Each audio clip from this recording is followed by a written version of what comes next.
3, lesson 58. Book 2, stage 3, lesson 58. Good morning, Kate. Good morning, Isabel. How are you? Good, how are you? Very good. Alright, let's start the class. Good. Great. Great.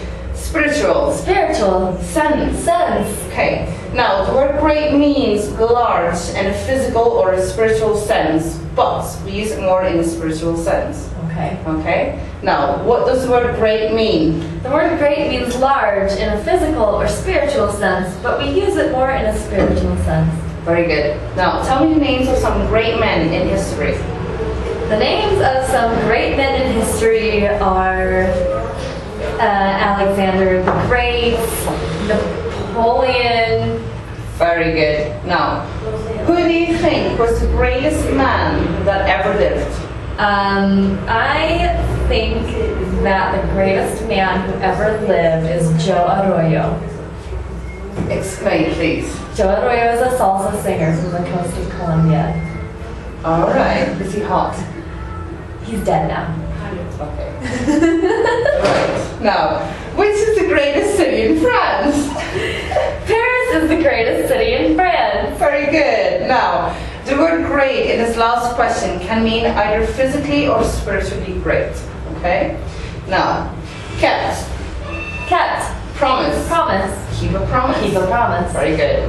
What is the past simple and the past participle of the verb to keep? Past simple, the past participle of the verb to keep is kept. Very good.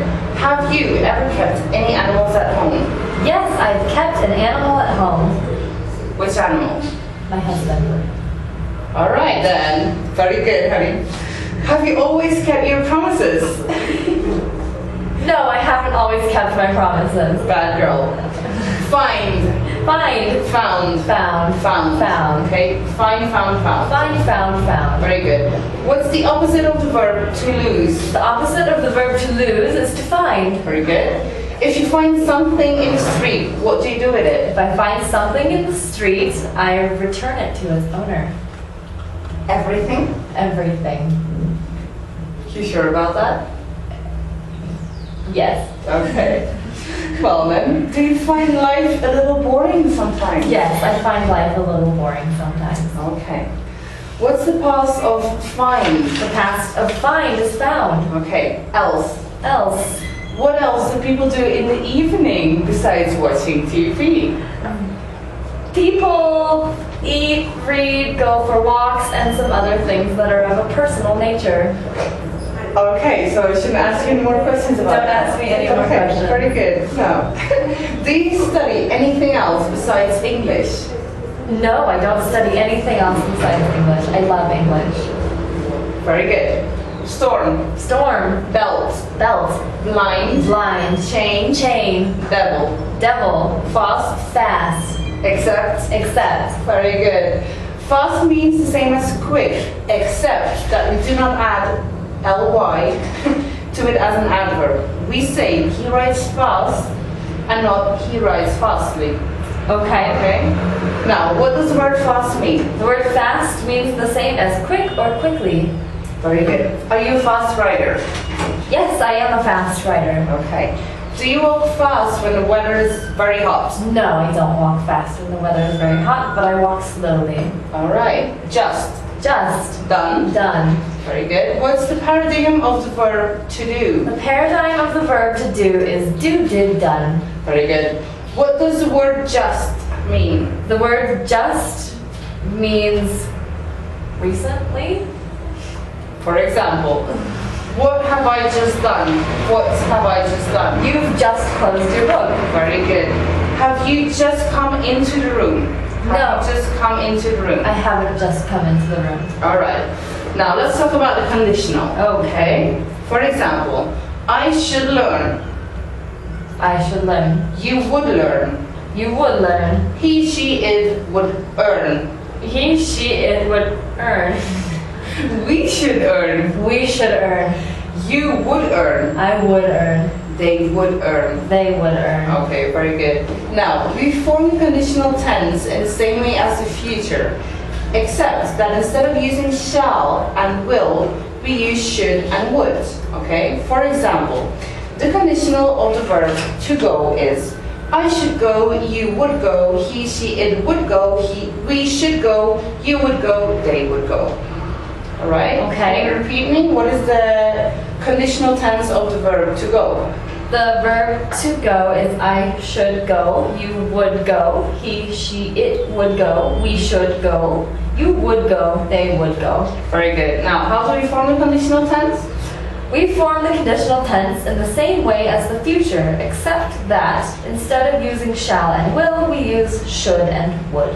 Okay, now can you give me the conditional of the verb to hold? The conditional of the verb to hold is I should hold, you would hold, he, she, it would hold, we should hold, you would hold, they would hold. Very good. Now, exactly as with the future, where we prefer to use will for all persons instead of shall, so in the conditional we generally prefer to use would for all persons instead of should. Okay. And say I would, you would, he, she, it would, we would. Okay? Thank you. Now, open conditional. Opening conditional. Okay. Probability. Probability. Probably. Probably. Construction. Construction. For example, if plus present tense plus future tense is a probability. Okay. Okay? I'll give you an example. If I go to London, I will see the Thames. Okay? Now, this sentence expresses a probability. It means that I probably have the intention of going to London, and if I do, I will see the Thames. Okay. The construction of the sentence is if plus present plus future. Okay? Can you give me an example? If I go to Bogota, I will see a lot of traffic. Perfect. All right. Subjunctive. Subjunctive. Okay. Supposition. Supposition. Police station. Police station. Letter. Letter. Congratulations, you just learned your word number 959. 959. All right. Yay. All right. Now, subjunctive. If plus past subjunctive plus conditional makes supposition. Okay. Okay. For example, if I went to London, I would see the Thames. Okay. Okay. Now, this sentence expresses a supposition. It does not mean that I have the intention of going to London. It only means if I'd go to London. Okay? Okay. Give me an example, please. If I went to Bogota, I would see Colombian people. For example. Now, can you tell me the difference between these two sentences? If I go to London, I will see the Thames, and if I went to London, I would see the Thames. The first sentence expresses a probability. The second sentence expresses a supposition. Very good. Okay, now in English, we have no separate tense for the subjunctive except for the verb to be. Okay. And so we use the past simple tense instead and say if I went, if I took, if I met, etc. Alright? Okay. Now, what is the subjunctive tense in English? In English, we have no separate subjunctive tense except for the verb to be. Mm-hmm. And so we use the past simple tense instead and say if I went, if I Something. Alright, now, if you walk in the rain, will you carry an umbrella?